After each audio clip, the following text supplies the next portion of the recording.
Podcast City Network.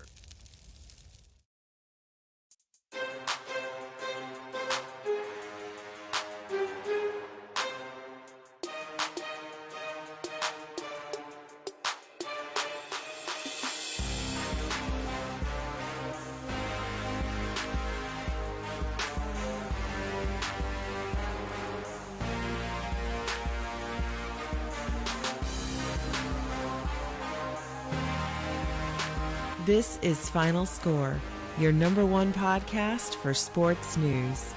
Here are your hosts, Chris and Craig.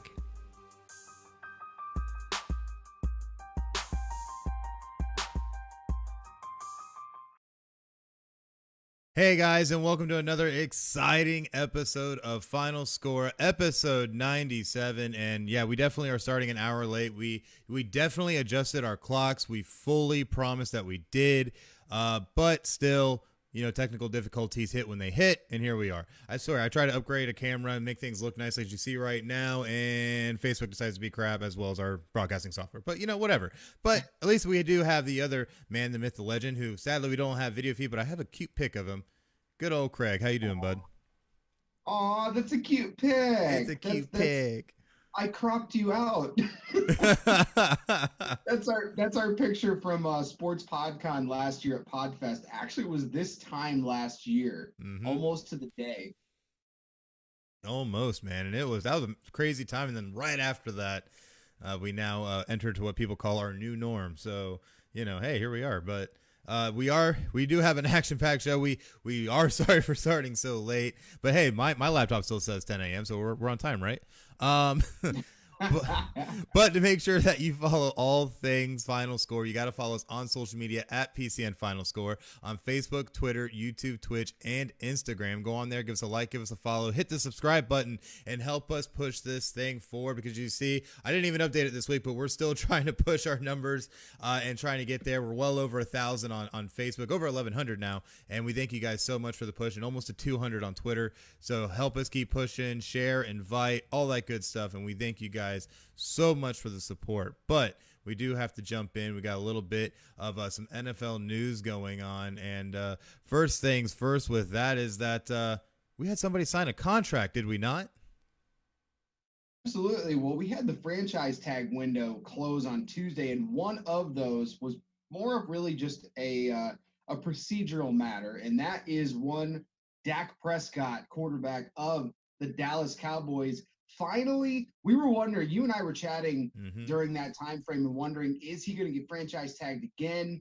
Well, he did technically, but is he going to sign a long-term deal? That's the question that everyone has been wondering about ever since last year. And will Jerry Jones actually pull the trigger to make him the guy moving forward? He did, in fact, get his contract. It'll be a 4-year, $160 million contract. With $126 million of that guaranteed. So the deal technically is for 6 years, but voids to 4, so he can help Dallas against the salary cap. So that could be worth up to $164 million. So there's really a lot of moving pieces to this. And with the salary cap, hasn't really been set yet, but it's expected to drop significantly from last year because of the pandemic. No, they actually ended up setting it at $182.5 million officially now for this upcoming season. That was only released days ago, so very, very fresh, with a lot of teams being surprised at what the amount was. But even so, you're looking at this contract, 4 years, $160 million. And $126 million guaranteed. That's the craziest part to me. Is I do feel, especially football players should start getting more guaranteed money, just because of the fact they honestly do probably play in the most violent sport there is. And you look at it, a lot of these guys, they don't get guaranteed money. You get injured, now you're out of the league, you're screwed, all these things are happening. But what I see in this is that I feel that Dallas has overpaid for a player. And a lot of people, obviously make the argument, especially when they want to try and throw Carson Wentz out there and all that kind of stuff. Yeah, I get that. However, the thing I see here is that Dak Prescott hasn't won a Super Bowl, hasn't won a conference title, has 1 or 2 playoff wins total in his career, I believe. So I just don't. I don't Yeah, see the good warrant point. for it. Now he has great stats, and he is honestly not too bad of a leader, and I can give him those two qualities right now because he was playing lights out when he went out with that injury against the Giants. So the guy was the passing leader at that point. Still was actually I think the passing leader for another week or two after that, and wasn't even playing. So it just goes to show the guy is a baller. However, he hasn't proven anything. You had one fluke 13-3 year where you end up going down against Green Bay in the playoffs. And now all of a sudden Dak Prescott's this god when in reality, most of that time you had a really good offensive line that started to age and a running back that was supposed to be the next big thing that now is not the next big thing. So are we paying he's clearly a much he's clearly a much different player without Dak. But I agree to an extent. It's not necessarily I don't think that this is not about Dak Prescott. Let's not twist this up. This contract is not completely about Dak Prescott as much as we want to spin it that way. This is more of a product of the QB market right now. Like that is if you want a guy, look at how many people are have been getting overpaid. Look at Jared Goff when he got that massive extension. Did he deserve it? Hell no. Carson Wentz too. He got carried to that Super Bowl.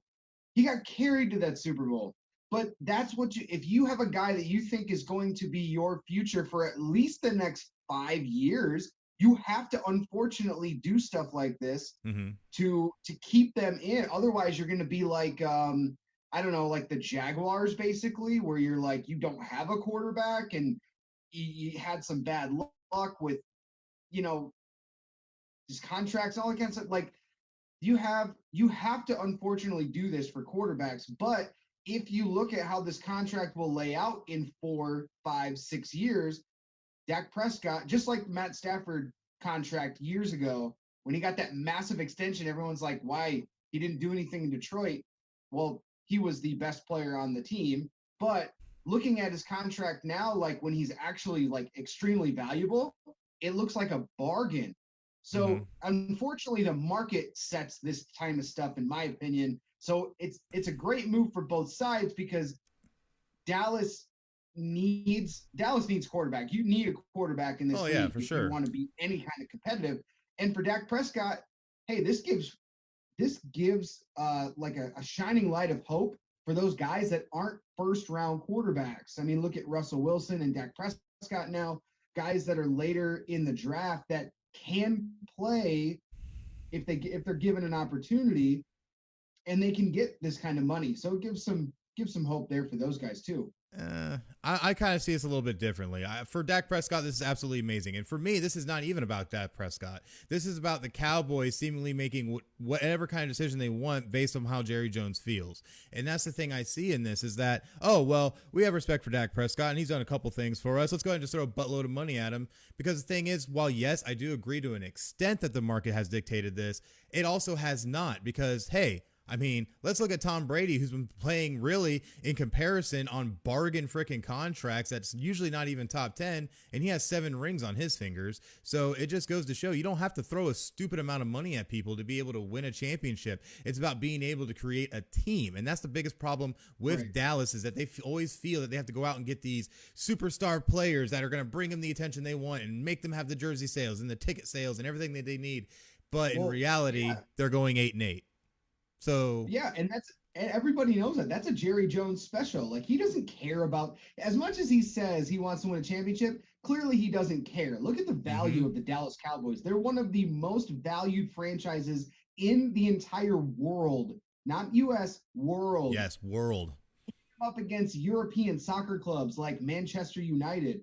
Like that's when you search most profitable sports franchises in the world. The Dallas Cowboys are like top 5. Like they're up there easily. But yeah, so I agree with you in that sense, but it's Jerry Jones doing that. But look at Tom Brady taking less money.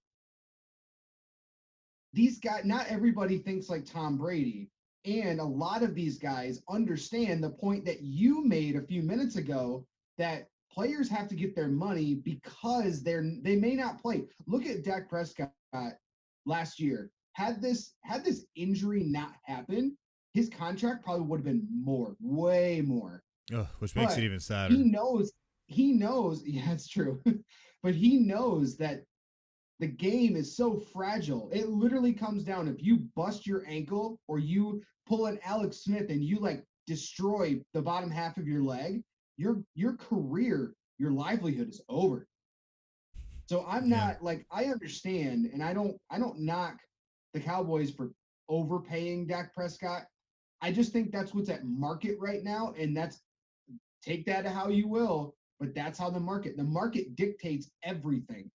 Look at the wide receiver. I will touch on this in a second, but look at the wide receiver group for this year. It could have been monstrous, but now you've got Kenny Golladay is going to be leading the charge and he's going to probably get overpaid, but he's a very talented receiver. But like I said, the market dictates a lot of this, and I think that's why Dak got the money he did. Yes and no, because the thing I look at now is that now Dak Prescott is now the second highest paid quarterback in the NFL behind only Patrick Mahomes, which Patrick Mahomes has more than proven why he is qualifying for that crazy deal he has. However, when I look at a guy like Dak Prescott, I don't see him better than a guy like, honestly, Russell Wilson or Deshaun Watson, or honestly, in my opinion, even Aaron Rodgers. And I feel Aaron Rodgers even proved that in the playoffs. So with that being said, I just don't feel this is a very Cowboys move at the end of the day. Let's just put it that way. This is a very Cowboys move, because this is not something I feel like Dak Prescott, he's a good player, and I'm not trying to take that away from him, but $40 million a year on average? No, he's not worth that. 32? Okay. Well, I could work with maybe 32 or 30, but 40 million? No, not worth that.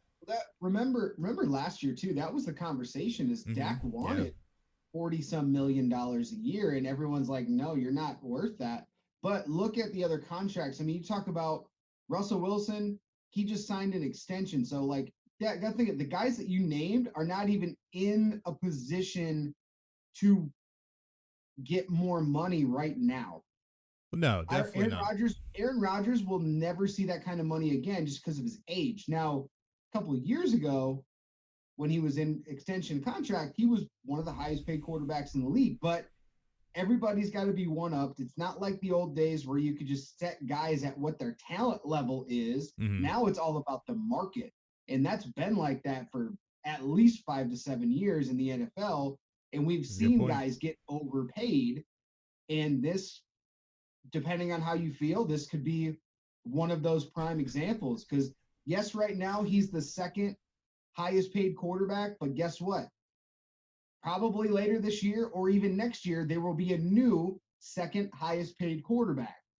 You're not lying. Because I don't think anyone's touching Patrick Mahomes' contract anytime soon. Ooh, I mean, that's a $45 million a year average. That's a fat one, man. Like, that's hard. That's gonna be a hard one to touch. It's gonna take a while, but I think it'll take a couple years. But somebody else, this always happens. Somebody gets the highest paid at their position, and then later that year or the very next year, somebody signs an extension that one-ups it. Even if it's by a few $1 million, they one-up it, and that's going to happen.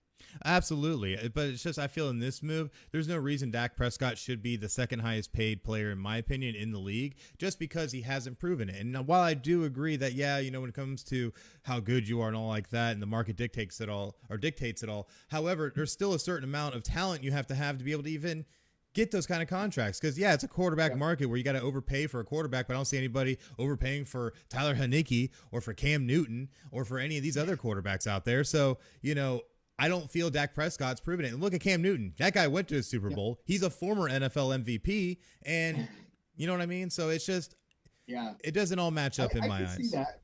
Damn it, Dallas. I get you. Your Dallas moves. But here's I'm going to play devil's advocate for a second. And I'm going to play devil's advocate for the people that are hanging out watching us right now. First of all, thank you. We really appreciate you joining in. We got a few people live viewing right now. Please drop a comment down below. Let us know where you're listening from. Say hi. We will we do answer questions in the chat live during the show, so please go ahead and do that. And quick shout out to Adam and Jimmy. Thank you guys for your comments so far in the chat. And no, we did not get the hologram ready in time. And Adam, I swear he is here. These are not pre-recorded.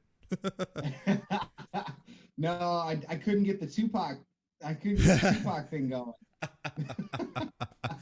Oh, you know, that wasn't a hologram. That was he's still alive. Everyone knows that, right? Yeah, just like Elvis. Anyway. You know, he just went home. Yeah, okay.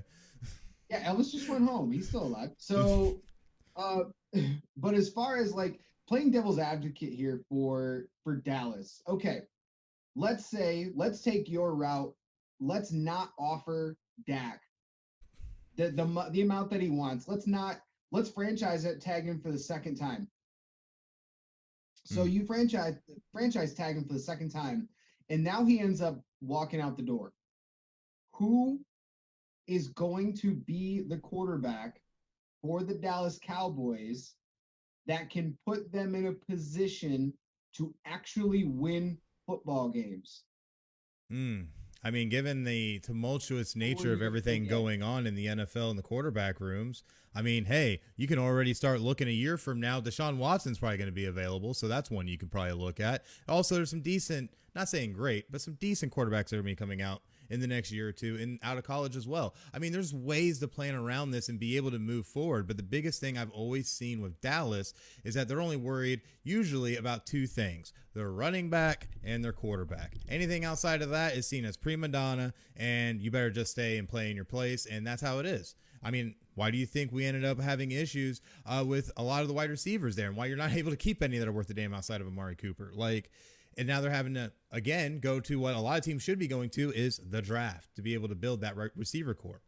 And but again, all it ever comes down to is the quarterback. That's how that's always been their MO, because before Dak, it was Tony Romo, and it was a lot of the same thing. Oh my gosh, what's happening with Tony Romo? Oh my goodness, can we get Tony Romo back and playing? Oh no, Tony Romo's injured. What are they going to do at quarterback? It's always been about quarterback for Dallas. Now, part of that is the league as well. I'm not going to take that away. But I still don't feel that Dallas is really thinking of the whole team mentality. And maybe that's Jerry Jones. Maybe it's the front office. I don't know. But at this point, there's too many holes for them to be able to make any kind of a push, thinking that they can still pay a quarterback $40 million a year and be successful. It just doesn't add up. Yeah, and that goes back to, this is a Jerry Jones special. And you already outlined it.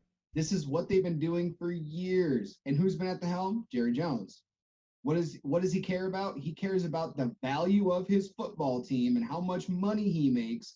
There was some story that came out, was it last week or the week before, about Jerry Jones and some like shady stuff that he was doing with employees or something, about basically being money hungry, is what the article was about. I don't remember it off the top of my head. And if I did, I would have had my reference here sitting right with me. But it was, that's what Jerry Jones cares about. Yeah. It was floating around on Twitter somewhere. But anyway, we know that's a Jerry Jones special. So it is what it is. Dak Prescott's got a monster new contract, and there's a lot of weird workings with it because of the franchise tag. They agreed to it Monday, but they can't sign it until later this week, so they had to franchise tag him. But here's a crazy thing. They technically could franchise tag him for a third time now, which would be at the end of the contract, which is 2025, if I'm not mistaken. I think I read this morning. And they would have to pay him a whopping $68 million. Yep, just because it'd be the third time, yeah. And that's the thing. It'd be the third time. Yeah, because even the franchise tag numbers now for a quarterback is only $29 million. So that's not too bad considering. But when you start taking into that account that they've already tagged him twice, yeah, you're going to be paying some hefty money. And I don't see them trying to pull that off come then. So, they wanted to get it done. They got it done. Now they know they have their quarterback. They have the complement to Zeke Elliott that they've been really know they need, because you see how his production drops off drastically. Now they do have to focus on the draft and focus on filling those holes. You got that aging offensive line. The defense is god awful. Yeah. Outside of Van Der Esch and Jalen Smith. Oh my goodness. Yeah, outside of those guys, you don't really have a whole lot, and that's where Dallas, if they want to, especially in the NFC East where it's been awful for a couple of years now. Oh yeah. Really you got a team like Washington. that's won the division, and they're gonna be in position to probably win the division again next year, assuming they can figure out the quarterback position. But I mean, they got a strong young core on defense that's, oh man, disrupts offenses like crazy. You got a good running back. You got a good young running back, good young receiver. You still got Logan at tight end. You got a lot of good pieces there. That's a good point. And you got what's his name? The sheriff. who's the guard they just franchise tagged as well. Oh yeah, So you got him too. So yeah, I mean, there's a lot of things that they could do. And, Jimmy in the chat actually brought up something kind of interesting. An interesting point is that maybe part of giving him the payday is telling Dak that he is definitely their guy and they've got his back. And it's more like a statement of intent than paying him what he's currently worth. Even Russell Wilson is looking around. Easier to appease the guy with a fat ass check. And he is 100% right. And maybe that is what it is. They want to make sure that there is no shadow of a doubt so you don't end up with a Deshaun Watson situation or what could be a Russell Wilson situation. Yeah, and that's why I think they waited so long, because they could have got a deal done last year. I mean, depending on who you talk to, they could have had a deal done. They were somewhat far away on certain parts, but they could have gotten one done. But they wanted to wait because they know they've said it in public numerous times over the last couple of years that Dak is their guy moving forward, and they want to be able to pay him accordingly. They didn't want to overpay, but I think they see now that you're going to have to at least meet most of his demands, and that's a big thing for guys. It's that's what provides the loyalty. Is don't say one thing and do another. Houston Texans, and pay the guy what you think he will be worth. It's not like it used to be where you pay a guy what he's currently at. You got to pay him based on a little bit of part of his potential too. And they think in Dallas, Dak is the guy, so they move forward and they give him this badass extension, as it was put in the chat. Makes me wonder too, though, if he wasn't the passing leader when he went out and held on to that for a week or two, does he still get this payday? But that's a question for another time. Yeah, I think he still does, but yeah, that's definitely a different topic we can cover later.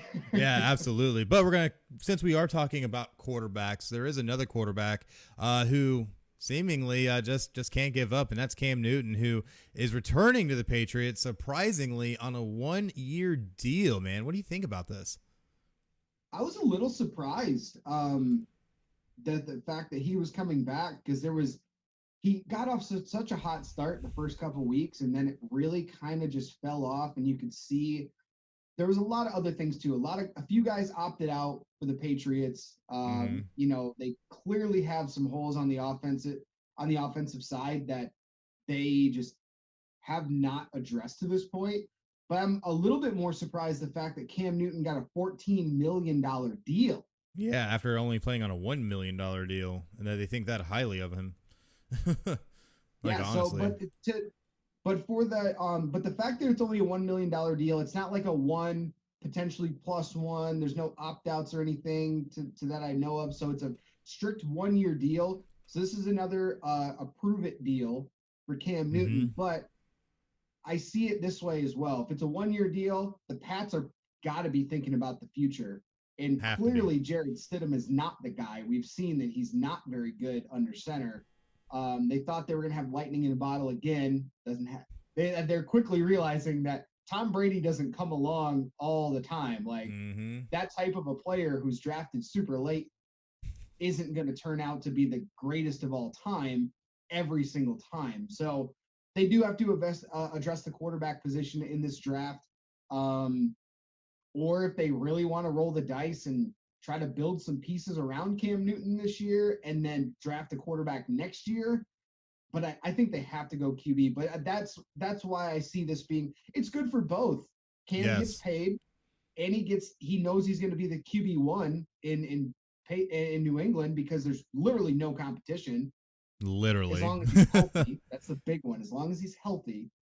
And for the Patriots, you get another year to maybe groom a quarterback or maybe go trade for Jimmy G. But that tells me also that they're not in the market for Jimmy G, because why would you go trade for Jimmy G after you just signed Cam Newton to a 1-year, $14 million deal? That's something you got to kind of keep in mind going forward. And that was the thing when they look at the makeup of this deal, is that they could be more taking the approach of very hard nosed to Cam Newton. Like, listen, we know how last year went. We can bring you back for one more year because we still think that you're a decent quarterback, and think that maybe having an off season and a year under your belt with this franchise might be better, and it might end up being an improvement. So something I think they're keeping in mind. Cam Newton still definitely is a talented player. It's just he's made some really boneheaded decisions at quarterback, and has had to kind of acclimate now to a different style of coaching as well. So It's going to be interesting. I didn't expect him to come back at all, though, given the comments he made when he was leaving New England. Was like, you know what? It's done. I'm not coming back here. I still want to play. Let's see what happens. And now he's back with the Patriots. So very interesting to see how that all turned out, honestly. He did kind of do an about face, though. He did have an interview. They asked about Bill Belichick, and he said he's one of the best coaches he's ever played for. And there's a lot about him that most people, especially the media, don't know about him. Like he said, he got to know him on a personal level, and he's an amazing, person, amazing coach. So, I like this because we've seen what they can do when they're healthy and when Cam Newton's on. I really like this combination of Cam Newton and Bill Belichick. I do too. But the problem is Cam's got to be healthy and his head's got to be in the right spot, because you can see if his head's not in the right spot, he doesn't play well. His accuracy's off. He doesn't make great decisions, and then it just snowballs. Yeah, you ain't lying, and that's the big thing you have to look at, is that the mental aspect of this. Can Bill Belichick keep the mental demons of frickin' Cam Newton at bay so he can actually be able to bounce back and play? Because the biggest thing I've always noticed in Cam Newton's career is that when he makes a mistake, it turns usually into a spiral event. Because if he throws one pick, it's going to be in 2 or 3. If he ends up taking 1 sack, it's probably going to end up being 4 or 5. So it's one of those situations where he gets in his own head way too much. And he's already had some offseason attention that I know he didn't want when it came to running his football camp and all that kind of craziness. So the guy I know is, I don't want to say a head case. I don't want to go that far. He's not a kicker, but definitely has a little bit of issues. And the Patriots and Bill Belichick are going to have to be able to really curtail that to be able to have some success this season, I feel like. Yeah, absolutely. I completely agree. Yeah, absolutely. But looking at some other things going on around the league, we did mention of the GOAT himself, Tom Brady, who did go and sign an extension with the Tampa Bay Buccaneers. Are we shocked by this? I'm just a little bit. Not really, but a little bit. Like, I figured, okay, if Tom might finish out his contract and then retire. You know what I mean? Like, or there's a potential that because he proved that he can do it somewhere else and not just in New England, I figured the opening was a little bit bigger for him to retire now and be like, look, I'm the GOAT, just basically like Homer Simpson in the Simpsons movie on the way down the quicksand. Oh, yes. Giving everybody a 1-finger salute on the way out kind of thing. But I don't want to do. Obviously, nobody can see me anyway right now, so I could do it all I want. But yeah, I'm not too surprised because Brady's been all about winning. Like he's always been about winning, and the fact that this move, yes, it extends him through at least 2022. It voids the current contract that ends at the end of this next season, and then extends it for a couple more years. But what the big deal about this is the Bucs will now save upwards of $19 million towards this year's salary cap. And it was going to be $28.3 million for Brady this year. And they restructured it in a way that it saves the Bucs $19 million because you just franchise tag Chris Godwin. You still have to go get Shaq Barrett. They're trying to keep guys together. Gronk already said he's coming back. So they want to be able to re-sign him, absolutely, probably in a moderate mid-level deal kind of thing, because he doesn't care at this point anymore. He just wants to play with Brady. Exactly. I think this is a great move for the Bucs. It puts them in a great position to repeat. Oh my gosh, I can't believe we're talking about repeat with the Bucs and Brady already. Like, this is so crazy. And I'm not surprised, though, because they had already had accounts where he was already working out and thinking about next season as soon as the Super Bowl ended. So, that's just the kind of guy he is, who just kind of keeps on pushing forward. So, I mean, we'll see what we get. I'm very interested to see now what kind of flexibility, how they're going to use this flexibility to be able to bring other guys back. They're already talking about Ndamukong Suh coming back, as well as a number of others. So, and if I'm not mistaken, there's also some franchise tagging of some players that's going to be very notable, which we'll get to in a little bit. So, I mean, it's interesting, man, and we'll definitely see how it works out. I'm very interested to see how they keep this core together and if they can repeat, because if they are able to do that, that's going to be a huge historical feat to be a starting quarterback who was able to repeat with 2 different teams. Like, we'll never hear the end of it. Yeah, yeah. It's great because he said he's going for 8. Like he's going for number 8. So this is good. It's a great move for both. Saves a lot of money for the Bucks. They can go into free agency and pick up fill the holes that they need to fill, and more so keep the guys they need to keep. Mm-hmm. And Brady gets to keep playing, and he gets to keep proving that he's not just a system quarterback with the New England Patriots. Exactly. You ain't lying, man. But looking ahead too, we have some other things that were going on around the league, and we had mentioned some franchise tagging, and there was a good number of players who were surprisingly franchise tagged. What are your thoughts on this, man? The franchise tag. Well, some of them, only 10 guys got franchise tagged. One of them being Dak Prescott. So really 9 guys were tagged, and some of them, we have some guys that there's a lot of guys that weren't tagged that we could list. But as far as the guys that were tagged, the big one was Chris Godwin. He was one of the guys that uh, was really being expected to, and he had a lot of injuries and stuff last year. Mm-hmm. But they're still working on a long-term deal. He's still pretty young. He's 20, mid-20s, I think. I Mm-hmm. don't have it in front of me. But he's that other guy alongside Mike Evans, and of course, if they keep like Antonio Brown or something like that, they got a lot of weapons, and this is a big one for them. He's that guy in Bruce Arians' offense. He's had a 74% receiving percentage, which is third in the NFL behind Michael Thomas and Tyler Lockett. But he's really versatile. He lines up inside and outside all over the place for the Bucks. So that's a great move for them because they're obviously wanting to keep him long term. Marcus May, the safety for the New York Jets, is another guy that was tagged. Um, Obviously, he's extremely talented and needed Mm-hmm. on that defense. He had where was it? According to NFL Next Gen Stats, he allowed a 66.9 passer rating as the closest defender, which ranked second for safeties. And they're a long way from a long-term deal, but this at least gets to pay him at the top of his position, and they can still find ways to hammer out a long-term deal, especially with that new coaching staff in there. They're really going to be focused on the defensive end. So if the Jets want to take a major step forward, locking him up long term is going to be a pretty big deal. Oh yeah, for sure. They're definitely going to want to make sure that they do that. But also looking at some of these other tags around the league, and some information. We got one that's coming up actually just recently. But the Panthers tagging the right tackle, obviously the one trying to keep the backside protected for whoever ends up being under center. But look at My the guy, yeah, we'll my see. guy, We'll see. Taylor Boton We'll see. out of Western Michigan. Let's go Broncos. But the Bears tagged wide receiver Allen Robinson, but news came out this morning that Allen Robinson does not intend to sign the tender, at least immediately.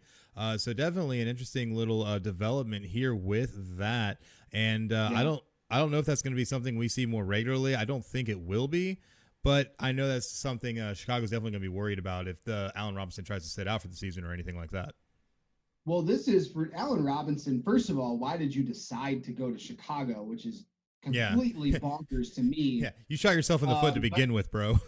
Yeah, exactly. But he would be the top wide receiver candidate if he does hit the open market. And this is clearly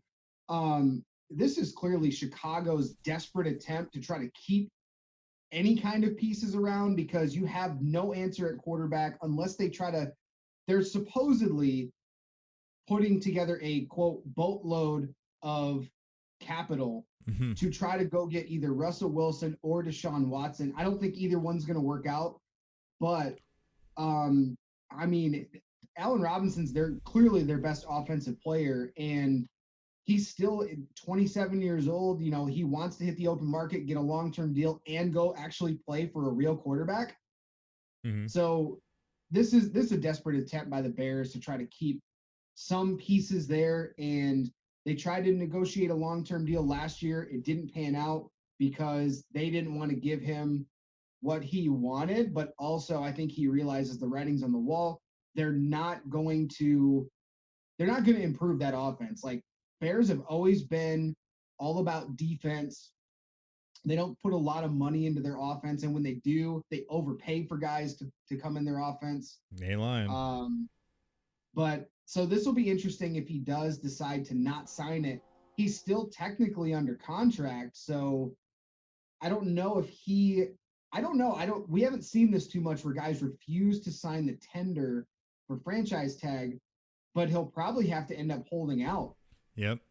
And that's what I can see really happening. Interesting if that happens. Yeah, that could prove to be extremely detrimental. We know how that worked out for Le'Veon Bell, and obviously Le'Veon Bell at his time when this all started, I think was probably a better player than what Allen Robinson is right now, but just because of the type of enigma he was. But we saw how that worked out for him. He went to the Jets, played like garbage, and then now he's backing up in Kansas City. So, you look up Robinson. Yeah, I don't think it would go the same way though with Robinson, but at the same time, who knows?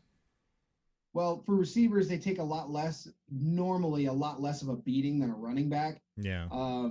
And Robinson's still 27, even though that Bears offense was absolutely god awful last year. He still caught a career high 102 catches with 1,250 yards. Mm-hmm. It's still. Last year, look at 2019. He even had 98 catches for 1,147 yards and 7 touchdowns. But he's been a Pro Bowl type player. We've seen it in Jacksonville when he still played with Bortles of all people. Like, can you imagine? I feel so bad for Allen Robinson. He played with Bortles and then played with Trubisky, like two of the worst quarterbacks in the NFL in the last 10 years. Mm-hmm. Like, and he's played with all of them. Oh my goodness! I always said, can you imagine? Is when he was there, like the Jaguars should have kept him around when they did, and then go and try to get a different quarterback. But then we kind of see how that's been working out for him. I could just imagine. Can you imagine Allen Robinson, his talent level, on a team that actually has a pedestrian offense, not pedestrian, just middle of the road, even with a halfway decent quarterback? And I couldn't even imagine. He'd probably put up 120 catches and like 1,400 yards. I mean, hey, if the Bears are interested, I'm sure the Eagles will send Alshon Jeffrey back in exchange. Just saying. Oh, Jesus Christ. Yeah, who's going to throw to him? Hey, there's Jalen Hurts. We're committing to him now. Who? You're going to throw to him? Hey, don't tempt me, man. I'll have to get this thing all warmed up and going. If Allen Robinson gets on a team that actually has a halfway decent quarterback, we're talking monster numbers, double-digit touchdowns. At least he went for 1,250 in yards last year. At least 1,400 yards, definitely over 100 catches. Yeah, I could just imagine if he were actually on a real team. One of the biggest, speaking of the Jaguars, a big surprise, Cam Robinson, the left tackle, was also franchise tagged. And this was a big head scratcher for a lot of people because I understand they want to keep some sort of continuity for when they bring in Trevor Lawrence, or if they decide to go out of left field and draft some other quarterback.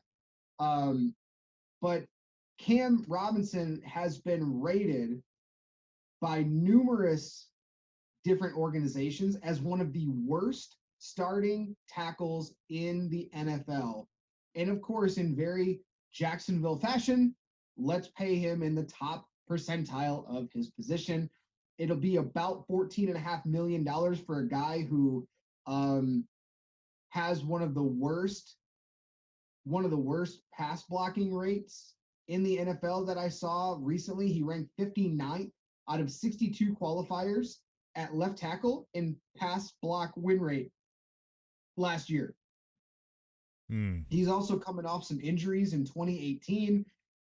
Big time head scratcher, but clearly Urban Meyer has no qualms about spending Khan's money. So I don't care. I would much rather, if I'm the Jaguars and you really want to make a splash at left tackle, I don't know, there's a guy named Trent Williams that's available that didn't get a franchise tag or sign anything with the 49ers. So who's praying they can get him back. Yeah, I mean, that's a guy you could go get. I mean, there's other guys potentially, but it's a very Jaguars move to overpay Cam Robinson, who's been one of the worst left tackles in the NFL last Really, year. yeah, definitely has. And it's going to be interesting to see how this works out. But there were some players that surprisingly weren't tagged, including Packers running back Aaron Jones, which many thought he would be brought back given how the cheap price of that tag would work. But hey, I mean, I guess they felt that maybe they have something else.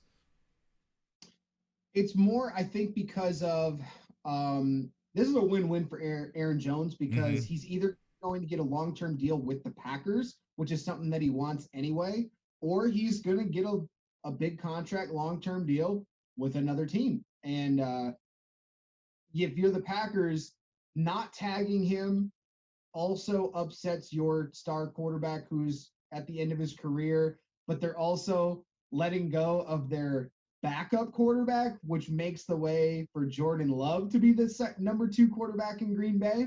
Mm. There's a lot of intrigue going around in Wisconsin right now that you could feel the winds changing. You know what I mean? You can feel the shift in the wind. It's going to be really interesting if they don't get Aaron Jones back, he decides to go somewhere else, and then also Aaron Rodgers after next year is not a Packer anymore. Just Lots of saying. changes could be coming in Green Bay. So that's a really interesting player to watch in the free agency period. But a big one that's not a surprise: Lions did not tag wide receiver Kenny Golladay. I'm a little surprised because they didn't use the tag and they don't have a lot of cap space. They only got right now about 4-ish million in cap room. So they don't really have a lot of room to go get anybody else. And I know they're in rebuild mode, but you could still tag Kenny Golladay to at least have some sort of semblance to your wide receiver room, which they have none now. Tyrell Williams becomes the number 1 receiver in Detroit, which is like mind-blowing to me. Their Lions are going to be the worst team in the NFL next year. But not tagging Kennedy Golladay makes him now the front runner in the wide receiver class for free agents. So I'm really intrigued to see what kind of deal he gets offered. And there's a Absolutely. ton of other guys. There's a lot of guys on defense that did not get tagged. We honestly don't have the time to dive into all of those guys, but there's a ton of pass rushers. If you are a team in need of a pass rusher, this is going to be your free agent class. There's a lot. There's a lot of really good pass rushers available. Absolutely, there are, and it's definitely going to be interesting to see how a lot of this shakes out because a lot of guys just let dudes walk because a lot of guys are on short-term deals too, that weren't making too much money, but they're going to be serviceable players. So I assume, looking at it, there's going to be a lot of movement. I feel like when it comes to pass rushers, especially defensive ends. So it's going to be very, very interesting. But there's also been a lot of contracts that have been restructured around the league, even including the biggest one out there, Kansas City Chiefs quarterback Patrick Mahomes, who restructured his deal. What's going on, man? Are people really trying to save this much money? I know COVID hit, but come on. Yeah, the pandemic. And that's kind of a segue from what you were just talking about and what I was going to finish is the cap is way lower than it was the previous year. And because of the pandemic, you're seeing a lot of guys getting not let go. Like, yeah, released. We're even talking about releases. That's a whole nother section we could talk about. Oh yeah, for But real. there's a lot of guys getting released, restructured, not tagged. There's a lot of this stuff going around, and it's because of the pandemic. You mentioned that the cap set at, I think, would you say 182 million? 182.5 million, which is 16 million short almost. Yeah, that's a lot. I mean, that's a lot of money. So, but with this, the Pat Mahomes contract is kind of what we're touching on here. Is they're expecting to convert Mahomes' $21.7 million roster bonus to a signing bonus, which would save the Chiefs $17 million against this year's cap. And that's kind of an interesting move, especially since they just cut both of their starting tackles. The Chiefs, they cut former number one pick Eric Fisher, and they cut their other tackle Schwartz. So this is really interesting. I'm really interested to see what they're going to do. They saved $17 million. What are you going to do with that? You have to go get a line. Look at what their offensive line looked like when they weren't healthy against a good pass rushing team in the Tampa Bay Buccaneers in the Super Bowl. That's going to be your life, Patrick Mahomes, like next year, constantly. You're going to be like Russell Wilson trying to run around for your life back there, and you're not going to get back to the Super Bowl no matter how talented you are and what pieces you have on offense around you. If you don't have an offensive line and you can't stay upright, you're not going to make it very far in the playoffs. So I'm really interested to see. I'm glad that he decided to do this because he's clearly showing he wants to get back to the Super Bowl and win it. But $17 million, now what do they do with it? I mean, there's a lot you can do with $17 million when you really think about it, especially if you're going to try and get any kind of a certain piece you feel you're short on, or that you might just need more depth. And that's the thing, is that Kansas City, I feel like, is at a point where even though they did just cut both their tackles, that they still do have a lot of cards in play, and they do have a lot of ability to be able to make moves. It's just making sure they're making the right moves. And to this point, they've made a lot of good moves. You just got to make sure you capitalize on it, because like you said, with us having this salary cap reducing down, a lot of teams are restructuring contracts. They're trying to push money into bonus territory to not hit against the cap, and trying to find ways just to be able to keep things going and still have a successful franchise. So I'm not surprised that the biggest contract out there got restructured, but I'm just more surprised that with the some of the needs the Chiefs have, that we only push for $17 million. $17 million is not going to do you too much, especially given you need not one but two tackles. So maybe they can find a way to make it work. Maybe they find some good stuff in the draft, which are a good notable amount of offensive linemen coming out. So maybe they know something we don't. Yeah, and you're going to see a lot, I think, in the free agency market this year of teams doing a lot of signing bonuses that don't hit against the cap to try to incentivize guys to stay, or they might backload contracts a little bit more than they normally do, just because they know the salary cap's going to eventually go back up once they lift all the restrictions. I'm not going to say once the pandemic's over, because we don't know how long it's going to go. Right. But once the NFL gets back to what it considers normal, and that cap does go back up, then you'll start seeing guys probably restructure again, but getting more money, or that class is going to be insane when the cap does get back up north of what it was last year. So probably take another year or so. But I think this year you're going to see even free agents like that, you're talking about the offensive lineman that'll be out in the market. I even see for the Chiefs, out of that $17 million, they can probably get a couple, maybe 2 or 3 players out of that $17 million, depending on how they structure the deal. If they use a decent amount against the cap, they might only get 1 or 2 guys with that $17 million. But if you play your cards right, which the Chiefs kind of have over the last couple of years, they could get like 2 or 3 players out of this. Absolutely. So, depending upon how it works out, they play their cards right, we could see how it goes. But it's going to be interesting no matter what. And that's another thing. Brandon Brewer, one of the hosts of one of our other shows on the network, just said that they also let their center walk in free agency. So another thing to keep in mind as well. So it's going to be interesting, man. It's going to be interesting. Jimmy already saying, though, you should get a Crap Team Perfection shirt for Detroit just because you already know what's going to happen this year. Oh, you gotta love it, man. But no, it's definitely going to be real interesting to see how this will work out for them. But looking at some of these other ones, the Bears said they saved $23 million after restructuring Khalil Mack, Eddie Jackson, and Cody Whitehair's deals. Which honestly, the Bears need to do anything they can to try and find more money, because from the report I just received not but 30 minutes ago, the Bears are getting ready to take a massive swing at the Seattle Seahawks for Russell Wilson. Now, not saying it's going to be successful, not saying that this is going to amount to anything, but the Bears are said to right now to be quote unquote scouring the earth for an answer at quarterback. So the Bears are desperate, and not surprised that they're trying to find any money they can right now. I just can't help but laugh because they did this to themselves. They really did. You had the chance. You had the chance to draft Deshaun Watson. You had the chance, and you decided to go with Mitchell fucking Trubisky. Yeah, way to go. You decided to go with Mitchell Trubisky, and you could have gone for Watson, but like, no, we like this kid out of North Carolina who's only played as a starter for 1 year.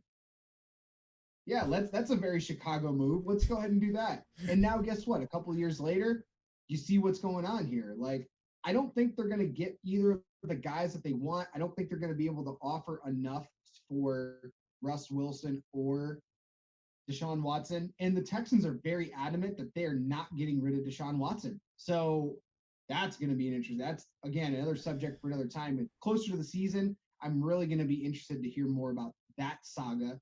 But for the Bears, I mean, this is much needed. I don't know how much more restructuring they can do. I haven't looked at their salary cap and their cap numbers lately, outside of seeing this story. So it's going to be really interesting. The Bears are definitely going to make a swing. I just don't think it's going to land. I just wonder how laughable it's going to be. That's the thing I look at. Like, are we going to be able to look at this thing that they offer and they're going to be like, oh my gosh, this is everything we got. And like, Chicago, I got an idea. There's a certain guy in Detroit at quarterback named Jared Goff that would be a great fit for Chicago. Oh, bro. But then what will you guys have at quarterback? You going to go play down up there trying to be a little Drew Brees? Like, come on now. Like, you got to have something. I mean, hey, Goff's better than nothing, right? This is how much in rebuild mode the Detroit Lions are. They are currently shopping backup quarterback Chase Daniel, who's been considered a great mentor because of his work with Drew Brees. He's been a great mentor for young QBs around the league. He's got a decent amount of clout in that area, supposedly. So the Lions are shopping him. Like, they're shopping him. Oh yeah. If they don't go for a quarterback in this draft, I kind of hope they don't, because it's going to cause a lot of issues, and they're going to want to tank for next year. Yep. Yes, I'm already going that far. You want to tank for the next season because you're not going to get Trevor Lawrence. You're probably not going to get Zach Wilson's a guy high on a lot of people's boards. If they draft Justin Fields, I swear to God, I'm going to rip something up because I don't think he's a good quarterback. Trey Lance is a really interesting prospect too. I don't want to get into NFL draft stuff right now, but yeah, the Lions should trade Jared Goff to the Bears, even though I know it's way out there in the universe. It's not going to happen, but I'm positive thoughts. Yeah, I mean, yeah, I would say you can try to use all the positive thoughts you want, but I don't know if it saves Detroit in any kind of way. I love what Jimmy just said in the chat. He said 100% the Bears go after Taysom Hill. Dang. I mean, that would be a Bears thing to do. And then overpay him. I would not be surprised. Speaking of free agents, the top free agent quarterback right now on the market as of today is one Ryan Fitzpatrick. Oof. If Fitzpatrick wants to be Fitzmagic, go to Chicago, man. Go to Chicago, because you will have a good wide receiver. You will have maybe, if they're healthy, some decent running backs, and you'll have some decent pieces on defense. Yeah, I mean, if anyone can bring some magic to Chicago, it's Fitzmagic, but man, that's a tall order. But speaking of tall orders, the Eagles also restructured some of their players, including Brandon Brooks' deal and defensive tackle Javon Hargrave, saving a total of about $16 million, which the Eagles definitely are going to need to rebuild that offensive line to be able to have any kind of hope of doing anything at all. Defense was serviceable, but yeah, that O-line, that's garbage. And let's just fire all the wide receivers. We just need all new receivers. Well, that's part of why Brandon Brooks restructured his contract, was to help them rebuild that offensive line, because Brooks was out all of 2020 with a major injury. I forget what it is off the top of my head. You probably know, but they want to help rebuild that offensive line, because when they're all healthy, they actually have a decent offensive line. Yeah. But the problem is, and I know you've made a huge point about this the last 2 years. That's sad that you've been saying it for 2 years and it still hasn't come up. That they still, like, when they're healthy, they have a great offensive line, but they're so injury riddled and they just never can be healthy. So that's the big thing. But that's why a lot of this is coming up for restructuring, and the Eagles are still $10.4 million over the cap Yeah. of 182.5, and so they still got some moves to go. They're probably, I know they released Deshaun Jackson. They're restructuring Darius Slay and Jason Kelsey, corner and center, Mm-hmm. and they've also already restructured left guard Isaac Sumalo. Is that how you say his name? Sumanalo. So yeah, they got a lot of restructuring because that team, they got no cap space, and they're not very good, and they're not very healthy, which is a big problem. Absolutely. And that's something they're going to have to keep in mind, because at one point they ended up with nothing but a center and a quarterback to finish some of these games. So it's pretty crazy when you're looking at the injury aspect. The Eagles had more injuries than any single team last year by a wide margin, and had lost guys for the year more than any other team. And it was amazing to see them even be able to pull off wins at any point just because of how bad things were. And, you can't expect to win with backups. This isn't the replacements or some kind of craziness. So it's just crazy to me. And I see Jimmy right now saying, well, the Eagles get Nelson Aguilar back. He had a great showing last year. Yeah, if he can frickin' learn how to catch a ball. And that's his problem that he had in Philadelphia, is that he had the worst case of the dropsies. And while he did rebound, I would say a little bit with I guess Las Vegas. I almost said Oakland. Almost did it. But I just don't. Maybe he could be more successful now that it's not Carson Wentz. Who knows? Or that it's not Nick Foles. Maybe that's Jalen Hurts. Maybe he could play better. But I feel like that ship has sailed, and the Eagles are already trying to look forward. They don't usually try to go back. The only time they've really done that in recent memory was Deshaun Jackson, and that's the only time I've seen them actually do that. So I don't see them trying to bring back Nelson Aguilar. They need to get that offensive line fixed and just bring in some receivers that can actually do something, and don't pass up on studs in the draft. We could have had Justin Jefferson, just saying. There's a lot. You could go back a couple of years too. There's been some really big names that they've let pass and not draft. I'm looking up to the Eagles draft picks for this year. Doing the best I can right now, but I think we got pick 6, but yeah, that's going to be an interesting spot because there's a lot of different areas that the Eagles could go, and it really depends on how many quarterbacks are gone. In my opinion, it depends on how many quarterbacks are gone by that point. Because let's say a certain Justin Fields or Trey Lance is still available at 6. I would not be surprised to see the Eagles trade out of that pick for someone to sell a ton of capital, so that the Eagles can trade back even a few picks, so that way they can completely rebuild this team. And at that point, some of the receivers, there's a couple receivers that might be available. I know Jalen Waddell is one of them that there's been a lot of conversation about. There's a few guys that are in conversation, and I'm really intrigued to see where they get, because they've got a first, a second, 2/3, 2/5, 3/6, and a 7th at so far. They got a lot to work with. Definitely got a decent amount to work with, and I think depending on how the first 5 picks fall in the draft, the Eagles at 6 have a ton of options, so they can get better really quickly, but they have to make the right move. Mm-hmm. And that's what it's going to come down to. And something that Howie Roseman's had a little bit of an issue with. You draft Jalen Reagor over Justin Jefferson. Anyways, it is what it is. But Reagor's got some potential. But yeah, you can't pass up a talent like Justin Jefferson for a guy who you think potentially could be good. Justin Jefferson has the potential to be elite, to be great. Exactly. And that's the one thing the Eagles have been missing for a long, long time, is an elite wide receiver. And I would even dare to say we haven't had a truly elite wide receiver. Oh, God, I can't believe I'm going to say his name, since Terrell Owens. And he was elite when he was with us. Playing with a broken frickin' leg. That's how awesome that guy was back then. But screws in his ankle playing in the Super Bowl. And that man, killed it. That man is a freak of nature. Yeah, and he had a freakish mouth to go with it too. Who else goes and just does crunches in their driveway talking to reporters like a G, Terrell Owens. So a diva. A diva, yes. Speaking of divas, though, the Saints also restructured their wide receivers deal for Michael Thomas, saving $8.7 million.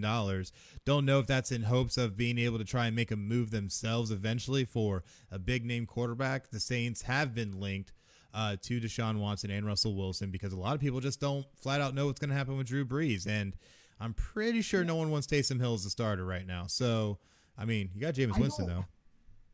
I don't know what's going on in New Orleans right now because Breeze has got to make up his damn mind. Like, are you going to be in or are you going to be out? Like, everybody, literally the organization, they're going to say it publicly, we're going to do whatever's best for the team, and we would love to have Drew back. And if he wants to play, dude, go all in and play. Like, make a decision. Don't be doing this, and you're holding the team hostage. Yeah. But here's a crazy stat.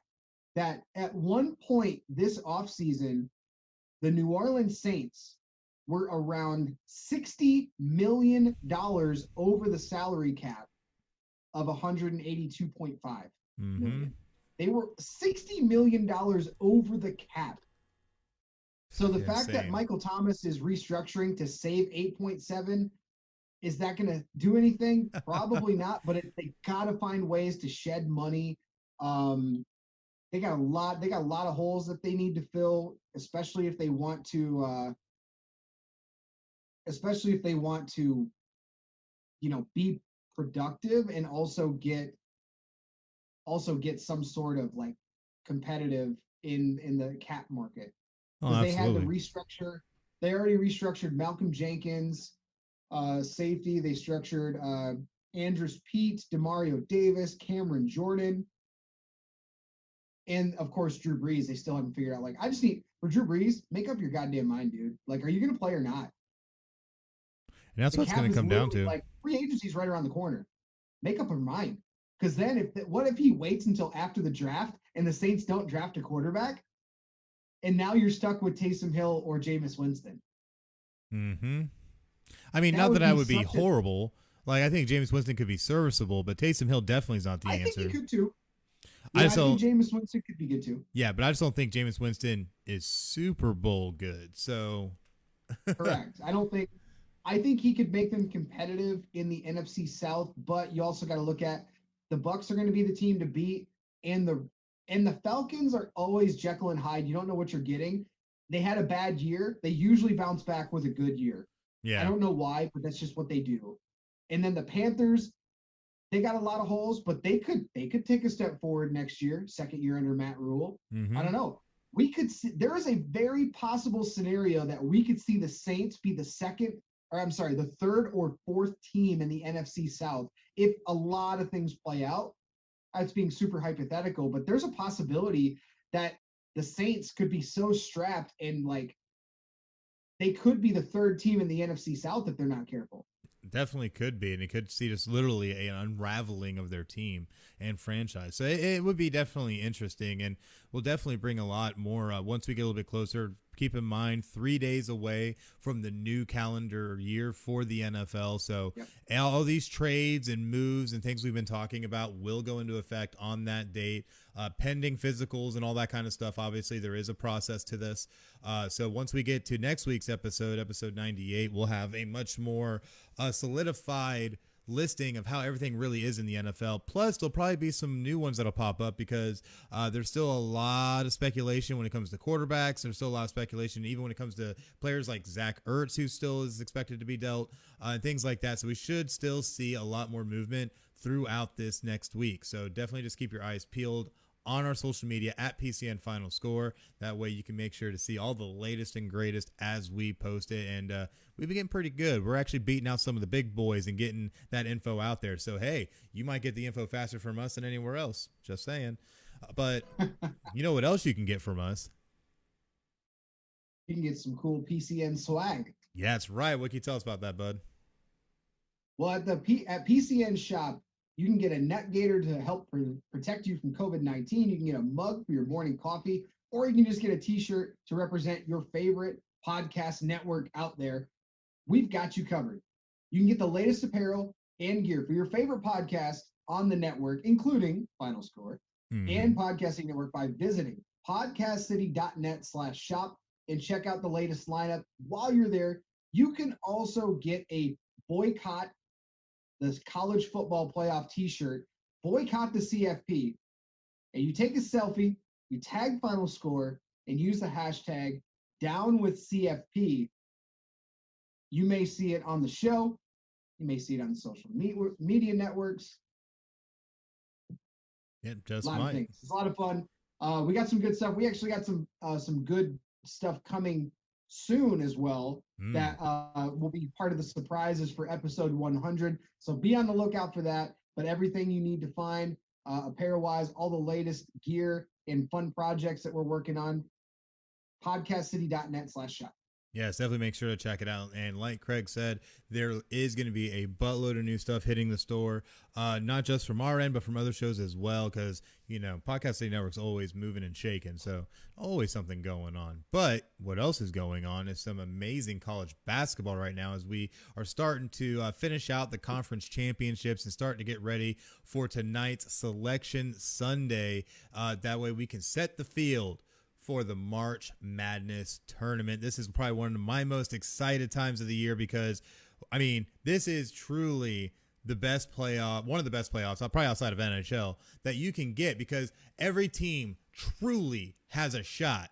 God, I feel like we need to repost that whole thing in my diatribe about freaking playoffs in America. But this is going to be amazing, and I'm super psyched, even though it's been a crazy year because of COVID, and we've had a lot of games canceled, a lot of games that ended up postponed, schedules where we have teams that only played 8 games versus teams that played 20 games, and it's been wild, but we're almost there, and we're already crowning conference champions. How you feeling about this, man? Yeah, well, the NCAA announced their the full schedule for the tournament, which we'll show you on your screen. The first 4, it's going to be a little bit different. So instead of having the first 4 on like a Tuesday and then a day off in between, they start on Thursday. Remember, everything is going to be done in the state of Indiana. So they're going to be using a lot of satellite places like Assembly Hall for University of Indiana. They're going to be using, I know Butler University is going to be using their facility for some of these games. But the first 4 games are going to tip off Thursday, March 18th at 4 p.m. And then they're going to do Friday, Saturday, Sunday, Monday. First round's going to be Friday and Saturday starting at noon on a bunch of different outlets that you see on your screen. And the second round's going to go Sunday, Monday, also starting at noon. Sweet 16 is going to be the next week, Saturday, Sunday. Elite 8 is going to be then that Monday, Tuesday, the 29th and 30th. And then they're going to wait a few more days. Final 4 is going to be Saturday, April 3rd at 5 p.m. start, and the championship's going to be Monday, April 5th at 9 p.m. Most of these are going to be on CBS, Family Networks, CBS, TBS, TNT, and True TV is where you're going to see all of these games. I'm excited. It's going to be a lot of fun. Like you said, we did have some tickets punched already as well. This is as up to date as late last night because we had a couple teams that went well into the night. I was up till I think 12:30, 1:30, and they still weren't done yet, 1 or 2 of these games. But showing you who did actually punch their ticket. In the America East, the Hartford Hawks get their first NCAA appearance. They're coming in at 15-8. The MEAC seeds Norfolk State on their second appearance at 16-7. And one thing of note here, the MAC, MAAC, Iona, the Iona College Gales out of New York, they are only 12-5, and they're going to make it to the tournament. But they're a big note because one Rick Pitino is their first-year head coach, and he now with getting Iona to the NCAA tournament, he's becoming the 3rd coach ever to lead 5 different programs to the NCAA tournament, putting him in company with Tubby Smith and Lon Kruger. So some legends in the business. Rick Pitino is now in that upper echelon, especially after he got fired from the FBI probe in Louisville. We didn't know if we would ever see him in college basketball again, but here he is at Iona. They were pretty low. They were 9-3 in conference, but because they went by win totals instead of win percentage, they were like the 9th seed in their tournament, which was crazy. But they ended up winning the MAC and they are now in at 12-5. In the Big 12, barn burner of a game. Texas and Oklahoma State played. Texas ends up winning the Big 12. They'll be in at 19-7. The Mountain West sees San Diego State at 23-4, making the tournament. The SWAC is going to see Texas Southern at 16-8. The Big East is a big surprise here. Georgetown gets in at 13-12. Patrick Ewing leading that team to upset number 7 Creighton. Creighton was the second seed in their conference tournament, but they were the 7th team in the country. Major upset there. That actually steals a bid out of the Big East because Georgetown was not going to get in otherwise. So they steal a bid there. In the Mid-American Conference, Ohio, 16-7, yet again making the tournament out of the MAC. The Big Sky sees Eastern Washington at 16-7.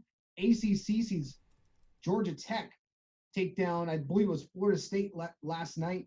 They're 17-8. Conference USA, North Texas has taken the crown there at 17-9. In the Southland Conference, Abilene Christian, 23-4, took down Nicholls State yesterday. Out of the WAC, Grand Canyon, which has been a college that really literally came out of nowhere in the last 10 years, 17-6. They win the WAC there. Take down Utah State, I believe that was.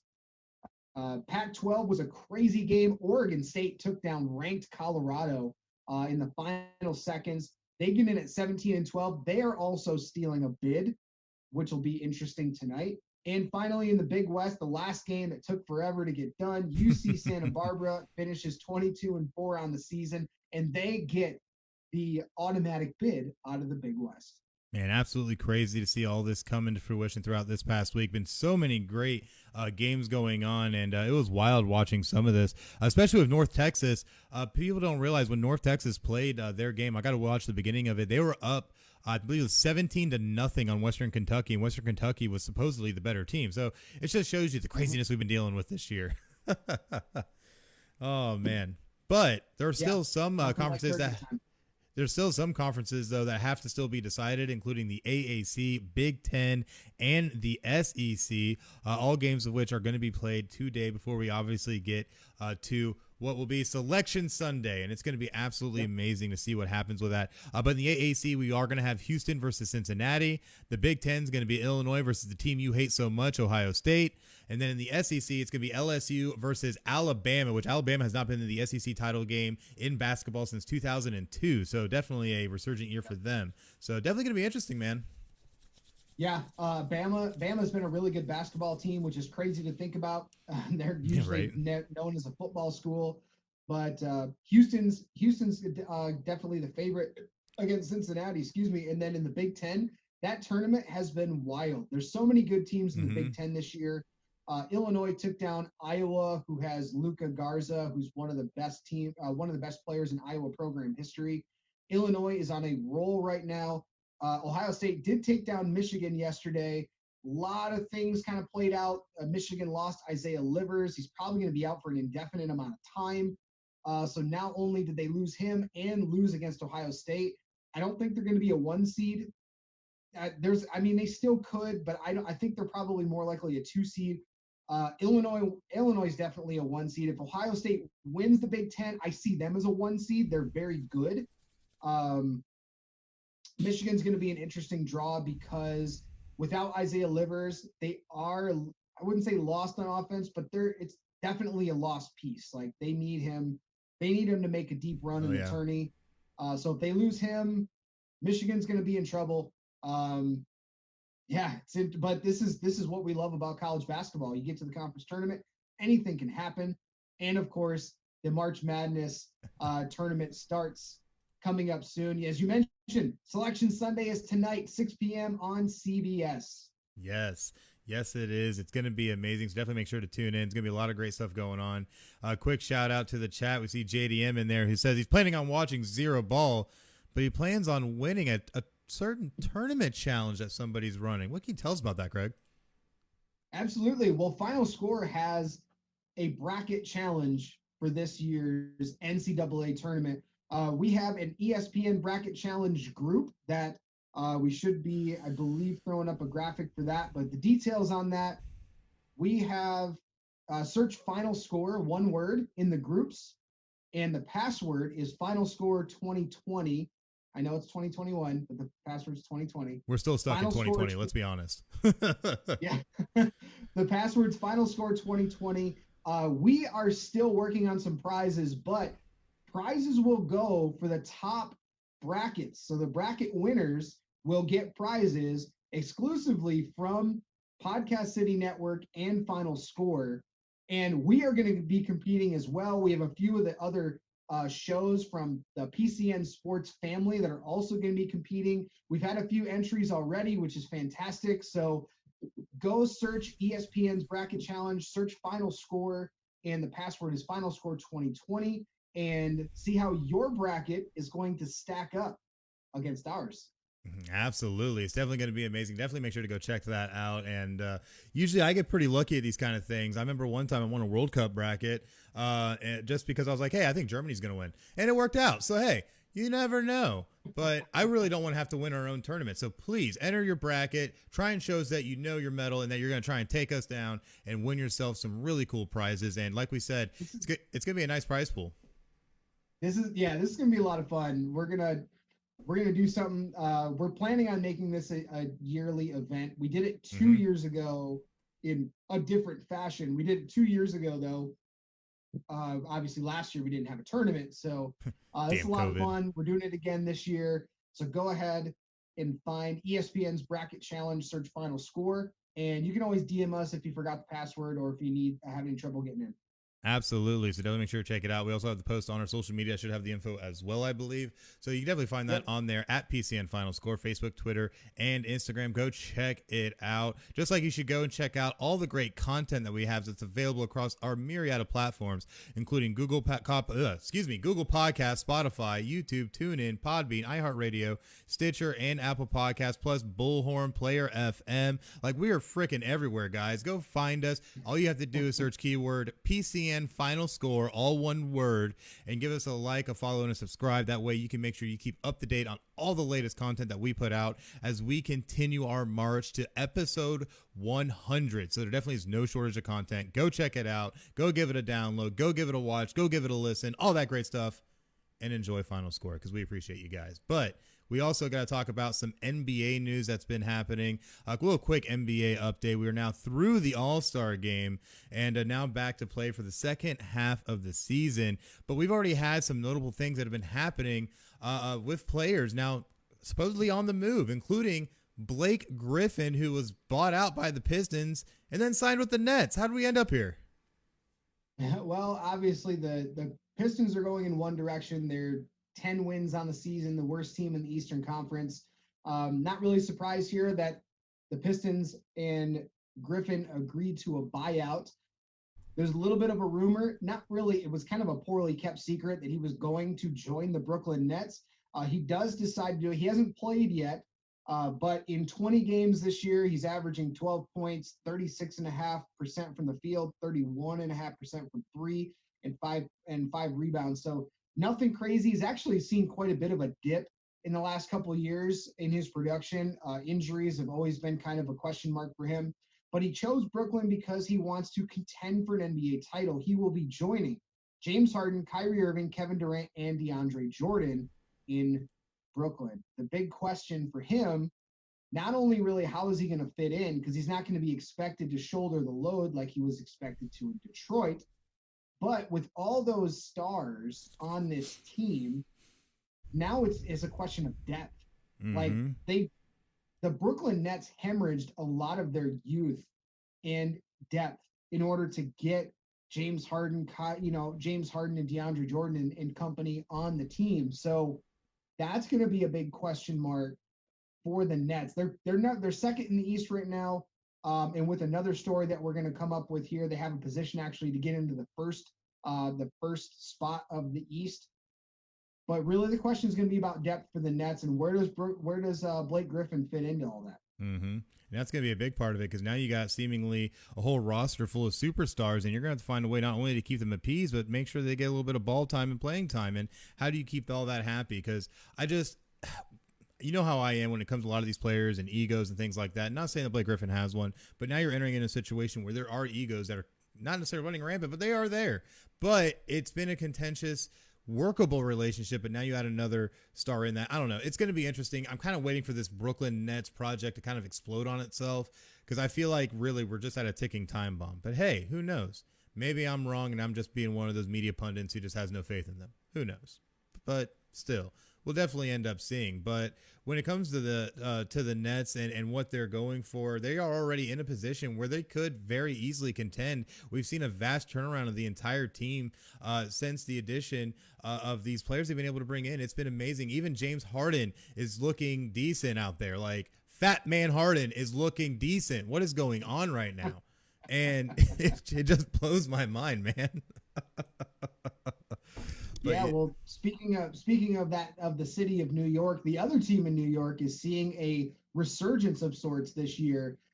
In one Julius Randle. Mm-hmm. Julius Randle this weekend on Saturday in a win over the Thunder, the All-Star forward got 26 points, 12 rebounds, and 12 assists, and that becomes his second, or he records now a second triple-double in a season for the Knicks.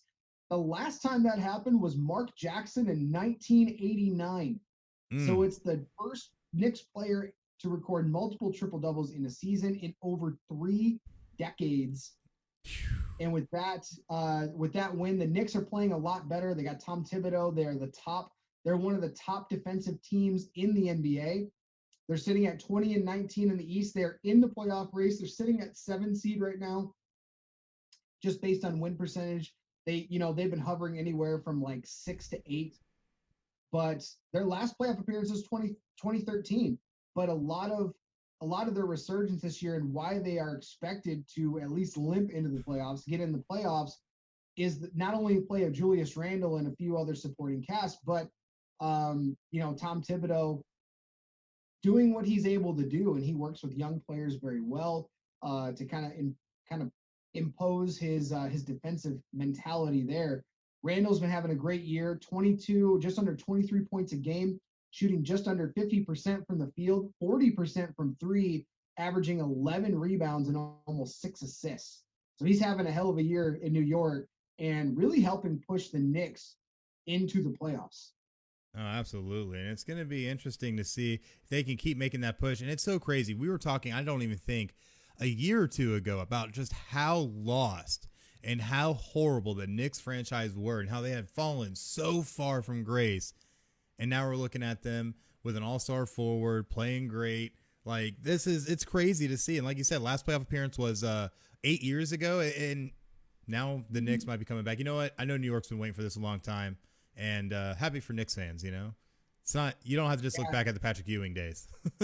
Yeah, the last time they made the Eastern Conference Finals, I think, was 99. Yeah. 99 maybe. I think that's when that was. But yeah, it's been nice. I know one of the friends of the show, Chris LeBron of Off the Ball podcast. He's a big Knicks fan. We've talked Knicks ball in the past. It's been a lot of fun. But I know Knicks fans are definitely hopeful for the future. And it's going to be an interesting East, because especially now, other news has come out near the top of the East. Joel Embiid of the Philadelphia 76ers injured his left knee on Friday against the Wizards. It was a little scary, but an MRI revealed that it's only a bone bruise. It's nothing more. Initially, it was feared to be a lot more serious. He's going to be reevaluated in a couple weeks. So they were fearing he might be out for months, which would really hurt the 76ers playoff chances as far as the top seeds and Joel Embiid's MVP race. He was the front runner for MVP at this point in some circles. So having him only be out for potentially a couple of weeks versus a couple months is really big for the Sixers organization. Exactly. And that's something they really got to look at too, is that timetable could be monumentous when you look at it, because the 76ers have had like this inconsistency with themselves. We've always seen them kind of go through this, but you don't want to have somebody who's literally putting up MVP numbers, who's literally been just killing it for your team, be out any longer than he has to. So like you said, MRI reveals a bone bruise. Hopefully it's nothing more than that, but I mean, we'll end up seeing. But you know what else you should always go see? And that's the great things at Podcast City Network. What can you tell us about that, Craig? Well, Final Score is a proud member of Podcast City Network. PCN has 21 independent podcast members across all genres of podcasting. You can find more about PCN on all social media platforms, facebook.com/Podcast City Network, Twitter @Podcast City Net, YouTube, search the keywords Podcast City Network, and of course on our website, podcastcity.net. Be creative, be independent, be yourself. Podcast City Network. Absolutely. A lot of great stuff going on over there, and they're always just adding more shows and stuff always going on. A lot of great stuff going on over there. Just as great as some of these memes we're about to hit you with here on Meme Madness. And it's going to be a nice collection of ones today, and we already got to do a shout-out to JDM right off the top because he posted this, I think, right after we went off the air last week. Said, when Final Score features one of your hockey memes and mentions Not a Hockey Market podcast, get a little excited. Oh man, it's always good. But you know what? If you really need a laugh today, we can really help you with that because the Cowboys are going to be paying Dak Prescott $22.5 million to play for them in 2021. The Eagles are going to be paying Carson Wentz $34 million to play for someone else. So if you need a laugh, there you go. Oh my gosh, the Eagles! I swear. How does that make you feel, Chris? I mean, we got a Super Bowl out of it, so I guess I can't complain too much, right?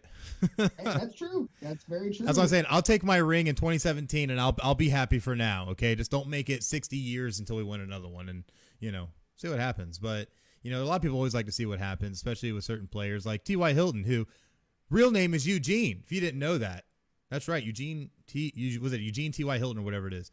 But thing is, you didn't know that, but we also know that now you know more about T.Y. Hilton than Drew Lock knows about NFL defenses. Just saying. Oh, I'm saying I got some good ones today, man. I got some good ones today. I didn't know that either. T.Y. Hilton's name is Eugene.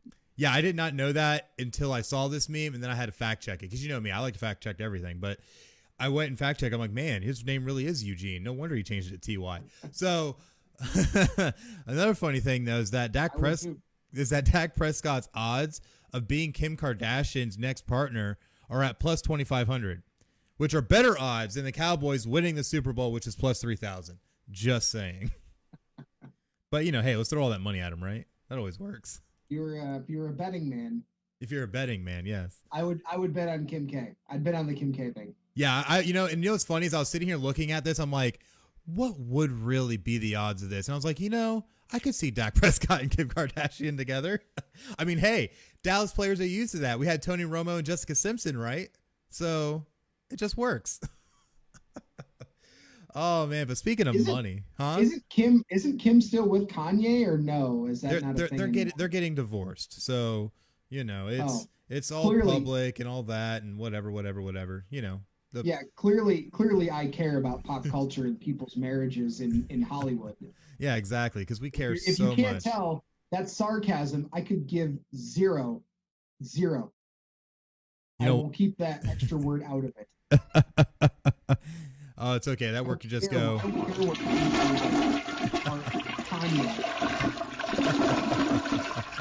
Kanye hasn't had a good album since Graduation anyway. Boom, said it.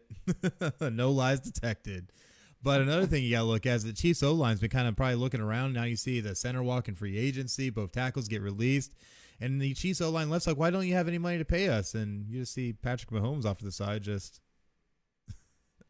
sorry, bro. But hey, he restructured. It's funny that he restructured. It's funny that meme showed up. So I was like, didn't he just restructure? Like, what is... Oh my god. Yeah, they got to be wondering like, hey, you guys need us and you're letting all of us go? What is going on? What? I mean, there's a reason Patrick Mahomes had to rush for 500 yards of total actual ground yards when he was running around trying to protect himself. But no, it's going to take that protection away too. But, there's other delusional people out there as well, because when people saw that Big Ben got re-signed by the Steelers, they were saying the Steelers have a shot to win a Super Bowl with Big Ben back. But when you really look at the Steelers shot, is it really that good? Oh, I hate to make a joke at Shaq's expense, man, but I love Shaq. I'm sure he would take it all as good fun. He knows. I'm sure he'd probably be the first to chuckle, honestly. He'd probably have a really good comeback, but he'd probably chuckle at it like, oh, yeah, I was terrible at the free throw line. Right. But there's At least also he knows he's staying relevant. yeah, and that's the thing. Shaq's always relevant. You can never count out Shaq. But one thing people, always try to count out their own teams. That's how we end up with this thing called the bandwagon. If you know what the bandwagon is, then odds are you're probably on it because, damn you, you're a bandwagon fan. But the NFL has a bunch of bandwagons over the years. We'll go ahead and harken back to 2014 with, Brady and Gronk, and I'll be a Patriots fan forever. And then you had the people that loved the Panthers in 2015 and said Cam Newton is Superman. And then 2016, where everybody was on the Falcons bandwagon, say, I don't know anything about him, but, I bought a Matt Ryan jersey. So, that qualified, right? And then 2017, Jalen Ramsey, who's the best trash talker in the NFL, and 18 and 19 with the Chiefs, and now 2020 with Brady being the GOAT, and they swear that they've always liked the Bucks. This is never gonna go away. But if you're a bandwagon fan, damn you, go find a damn team, man. Seriously. Oh my gosh. We'll put it this way. I've always been a Brady fan because of obviously where he went to school. Boo. Always cheered him on. I've never been a fan. I always liked the Bucks. I always liked the Bucks logo and how ever since they did the rebrand in the 90s. Mm-hmm. I loved it. Well, I'm a cool logo guy. Like I like the logos and like the jersey setups and stuff. I think those are legit.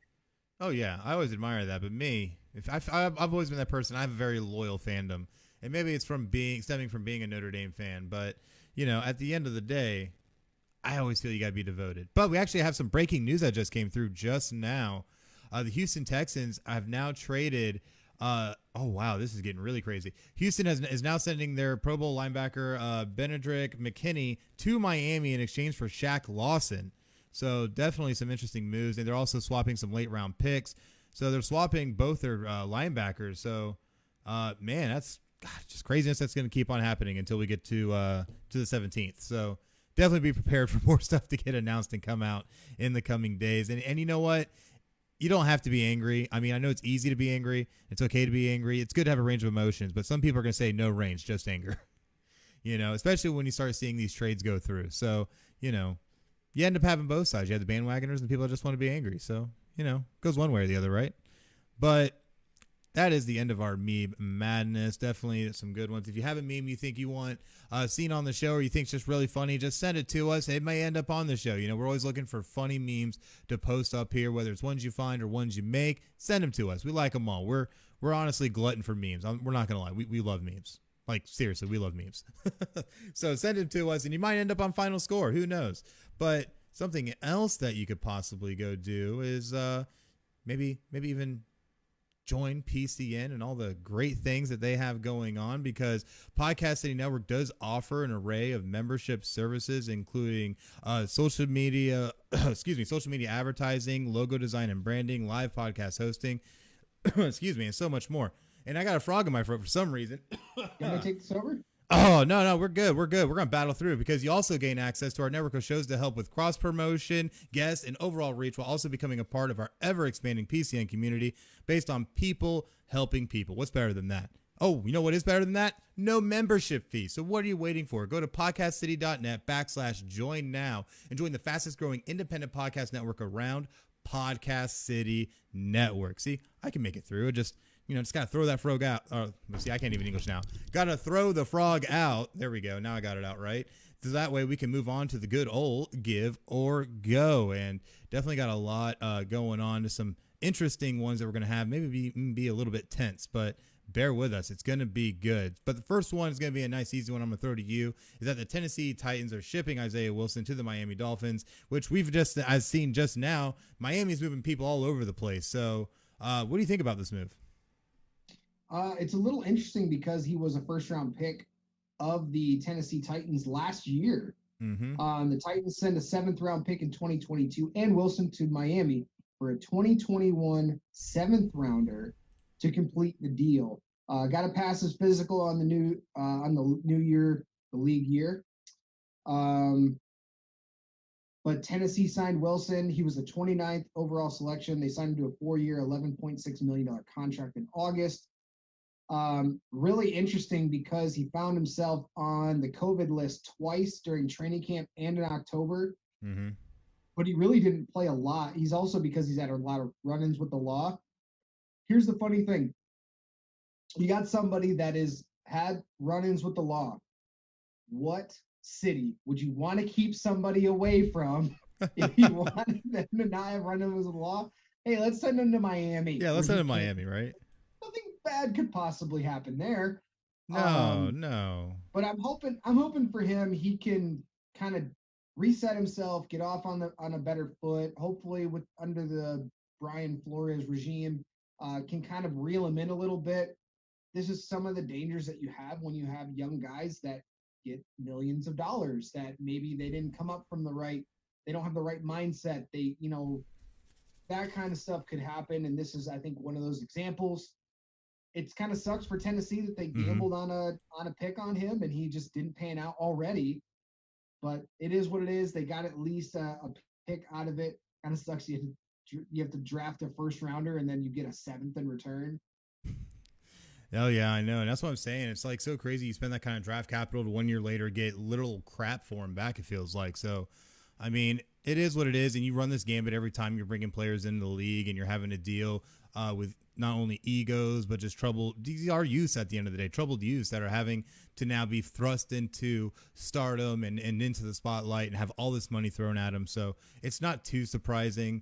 But at the same token, the NFL has done a better job over the past couple of decades of really trying to prep players for life, not only while in the NFL, but after the NFL, because most players do not last really that long in the NFL. If I'm not mistaken, we talked about this way long ago, but the average NFL career usually lasts about 3 to 5 years. So it's you're in, you're out, and then who knows what happens. And, you're not always going to be set up to be able to withstand that life after, and being able to teach these young men those kind of aspects is always important, but it doesn't reach everybody, as we see in some cases. So, you're sending him to Miami. Hope he works out for you, Dolphins. But I'm noticing now that if I take any time away from this chat, like I did through Meme Madness, JDM just blows up the chat. Look at him just going wild over here. All Eagles fans must love that one. I'm sure they do. Over under 50 years on next Super Bowl win. Wow. JDM. Wow. Thanks for taking the over on 50 years. Man. God, that just hurt me kind of deeply. I'm not going to lie. But, who knows? We'll see what happens. But it's going to be interesting. But this next one, I think, is going to honestly be this is a very touchy one. And probably our touchiest one in Give or Go this week. And that's Les Miles now being out as the Kansas Jayhawks head football coach, stemming from everything that happened with the allegations at LSU. Give or go. I'm not going to talk too much about this because I honestly don't have a lot of information on it, and I'm not going to throw out anything.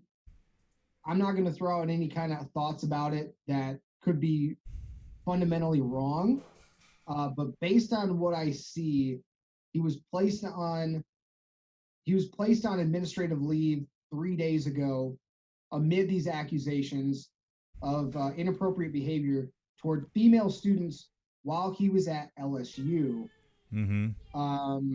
Where is this other part? Oh, so there's also a report released on Thursday on behalf of LSU showed that a 2013 internal investigation at the school accused Miles of inappropriate behavior toward female students, including allegations he contacted some via Facebook and text, met them off campus, and kissed at least one of them.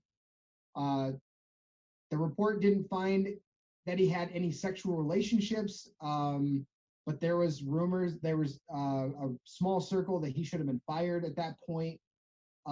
Kind of sucks for Kansas football because they can't catch a break. And this is just kind of talking about the idea that what you do eventually will come back to light. So you have to really be careful, especially when you're in that kind of position. Don't abuse your power is kind of the best way I can put it. It's unfortunate this happened, but it's also unfortunate that happened. I mean, when you make certain decisions, it's usually going to come back on you, even if it may not seem like it is what it is. Others might twist it, but then again, sometimes intuition's intuition and people end up being right. I'm not saying one way or the other to this situation. If Les Miles did it or didn't do it, that's beyond the point and beyond what I'm going to say about it. But at the end of the day, it doesn't look good. And if you had an internal investigation that showed that up and that's come out, and now with him being fired, I wouldn't be surprised if you see the NCAA get involved at some point in this and launch their own investigation. And more may be coming down the pipeline. And like you said, I feel horrible for the Kansas Jayhawks right now. They've had to survive Charlie Weiss, and now they started seemingly getting things going with Les Miles. Then that falls apart because of these allegations. Where does that program go for here? And they have tumbled down the hole hardcore ever since making that Orange Bowl appearance. What was it, like 10 or so years ago? And now they are literally, it's been like 10 or 12. 12, wasn't it? Yeah, something like that. And I just feel so bad for that program. It's already hard enough to recruit out into the Big 12 when you're talking about people literally moving out, in some cases in the middle of freaking nowhere, to play football. And now you're having stuff like this happen. It's not going to look well. And I feel really bad for Kansas, the athletic department, and everybody involved that they're having to go through this. But, I mean, these things sadly do come up from time to time. So I guess it is what it is. But I'm going to send this one to you. Go ahead. It's kind of sad that they took a step up and Miles was 3-18 in his 2 seasons at Kansas. Yeah. And he had 1 conference win. Yeah, absolutely. But he went 0-9 in 2020. So, but it's unfortunate. Couple of names that are being thrown out as potential head coaching candidates for Kansas: Tulane's Willie Fritz, Buffalo's Lance Leopold, Nevada's Jay Norvell, and Louisiana Tech's Skip Holtz, son of legendary former Lou Holtz. Yeah, definitely would be interesting. Hopefully Kansas can land someone that can try and right that ship and get the Jayhawks back to their winning ways that they used to enjoy at one point. So we'll see. But someone else is like 1 season. Yeah. Hey. They were good. Like, there's been points. They were good in the early night. They were good in like 1905. You know, I'm trying to hold on to whatever Kansas fans may be watching right now. So, they've got basketball. Hey, you guys got basketball. There you go. No, they don't. Oh, they actually had to get removed from the Big 12 tournament because of a positive COVID case. They might not even be in the tournament now. Like, there's a lot. Yeah. Sorry. Well, someone else though who might be having some issues when it comes to basketball in the tournament is Michigan head coach Juwan Howard, who was ejected from their game. Give or go. This has really been a boiling point for Maryland and Michigan. Mark Turgeon said that he has made complaints to the conference in each of the last 2 meetings of Maryland and Michigan, which Michigan won pretty handily in both games. This supposedly came up that Juwan Howard was, during the game, trying to argue a call with the ref. Turgeon was standing near a referee, so he's like, hey, don't talk to me. Both coaches have kind of said that's along the lines of what happened. And then they actually got into a shouting match and both had to be restrained. Both had to be restrained at mid-court. It's unfortunate. It's kind of ugly. Juwan Howard is a very fiery coach, though. Like, that's, I've watched the video of kind of what happened. You can't really make out what exactly happened, but it was interesting. Like, Mark Turgeon and Juwan Howard clearly don't get along. And, you've seen what happened. It's kind of boiled over in the third meeting. Maryland, I don't believe Maryland's probably not going to make the tournament. Obviously, Michigan will, but it'll be interesting to see when these two meet up again next year, or any fallout that comes from this, because there'll probably be some sort of investigation by the conference because of the fact that there's been so many complaints already by Turgeon on Juwan Howard. Mm-hmm. Yeah, definitely. So it's not too surprising looking at this that it ended up getting to this point, but man, he's got to learn to try and keep a cool head. I know it's hard when you get going in these kind of games. You're in a tournament, you're trying to get your team in a better positioning, all that kind of stuff, but you cannot get yourself ejected. You got to keep a cooler head. And hopefully that doesn't become too much of an issue for them going forward. But I mean, hey, we'll see. But for our last give or go, and this is more of a big shout out, NBA 2K League draft was held Saturday, man. NBA 2K, we still got it going. What do you think? Yeah, it's fun to watch. I mean, if you're a gamer or if you're a 2K gamer, watching these they're pretty cool. They held their draft Saturday, first round, like first 4 rounds, I believe, taken care of. It's gonna be fun to watch. We obviously have our hometown Orlando, the Magic GC. Mm-hmm. They but this is a lot of fun. I've been to a few live events for 2K games. It's actually like it's an interesting setup. Like it's pretty cool. I love watching these guys interact with each other on the sticks. It's a lot of fun. So shout out to the 2K League having their draft yesterday. Absolutely. So definitely some great stuff there. And that does bring us to the end of Give or Go. But that does mean that we got to talk about something real awesome, something you can do for us that involves going and rating and reviewing. What is that all about, Craig? Yeah, well, Podchaser is what we're talking about here. And it's your daily source for podcast discovery. Apple Podcasts is no longer the only credible place that you can rate and review podcasts. On Podchaser, you can follow creators, you can browse every podcast ever, and you can rate and review your episodes. We are also on Podchaser. Just go to podchaser.com, search keyword final score. Give us a follow, a rating, and a review. Absolutely. Definitely go check that out. That does mean it is now time for the week ahead, and there's a lot of things that are going to be going on. Obviously, we're going to be finishing up a lot of the conference championship games and whatnot tonight, but a quick shout out, because we missed it this past week, shout out for International Women's Day. You know, all the great women that help make everything happen and the great things they've done for society. You know, women really are powerful creatures on this world that could tear your throat out at a single bound, so be careful. I'm sure JDM knows all about that because, you know, she beats him regularly in fantasy football. So, you know, keeping that in mind, hey, he's already said in the chat he's relying on her to try and win the final score bracket challenge. So that doesn't show you. That's OP, man. That's cheating. That's cheating, JDM. But big shout out for that. But the Players Championship final round is also being played today. What info can you give us on that, Craig? Yeah, well, the last round started this morning, actually, 7:45, 7:50 was the first tee off. This is a lot of fun if you've ever been to this kind of a tournament at TPC Sawgrass in Ponte Vedra, Florida. It's a lot of fun. It's a great, beautiful course.